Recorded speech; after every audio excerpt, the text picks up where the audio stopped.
Non, c'est pas inquiétant parce que pour l'instant, on voit rien monter en puissance dans les réanimations.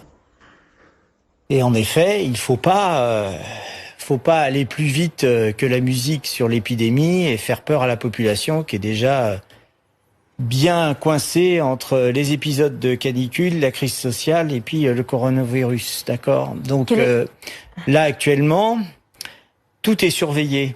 On n'est pas comme dans ce qu'on a connu au mois de février, où on avait de mauvaises informations venant de la Chine, notamment, où on n'avait pas les tests, on n'avait pas de masques, on avait des incohérences données par l'OMS ou même par des responsables.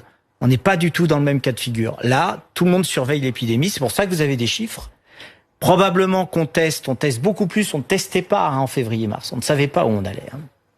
Là, on teste, donc on a beaucoup de cas qui sont révélés, mais on n'a pas de montée en puissance sur les réanimations. Alors justement, quelle est la situation en ce moment même dans les services de réanimation? Eh ben, pour l'instant, on se tient prêt, c'est-à-dire qu'on est prêt à monter en puissance. On surveille les courbes.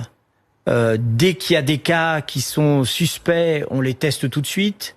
On les emmène à l'hôpital, on les emmène dans les centres où il y a des prélèvements et on surveille ce qui se passe.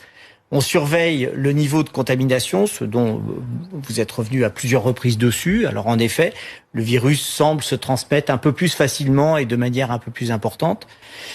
Mais la situation, pour l'instant, elle reste stable.